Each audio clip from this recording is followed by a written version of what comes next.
right. So the question is, and again, this is kind of related to what Iris was talking about earlier. And I think it's a great point to kind of end the session on.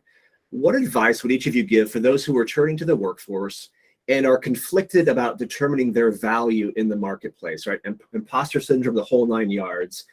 I know that like when I go on vacation and I come back after being gone a week, I'm like, oh, can I still do my job? Literally, like I have imposter syndrome. I can't imagine what a year or more, or even 10 years of break would do. How do you handle that?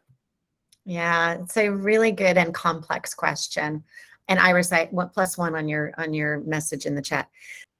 I admitted right out of the gate to all of you how vulnerable I felt, how inadequate I felt, like how tough it was, all of those things. I got to a point where I had the advantage of having been very advanced in my career when I stopped. So there was a lot for me to say about what I had accomplished, but I was really honest about what I didn't know. And I carried that into my employment when I started and said, look, I'm really good at XYZ.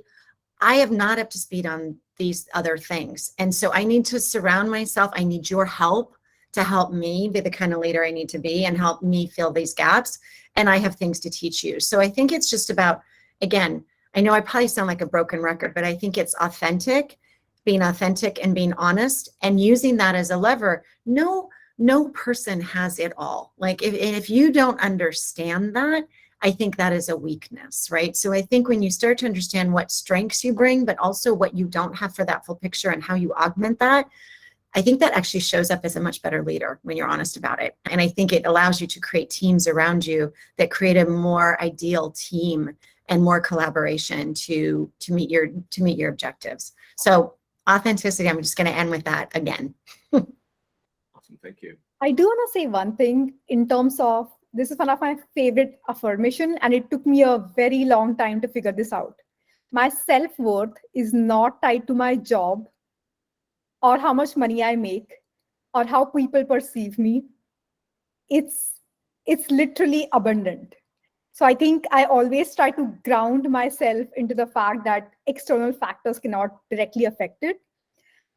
Interview is a great place to show what you bring to the table. So one thing that I had done in one of my roles where I interviewed was I actually built a deck, which was not expected. They did not expect me to build a deck. I built a deck based on, hey, I believe these are the problems you're trying to solve. This is where I can add value. I don't know everything about this role. You live in this world every single day. So help me understand where I can actually add value and are these the right problems I can help solve. Number one, it was unexpected for them that I came so well prepared with a deck that I had sent 24 hours in advance before the actual interview. So number two, they actually know how I think through and solve the problems in terms of the business problems, identifying the opportunities to add value to the team.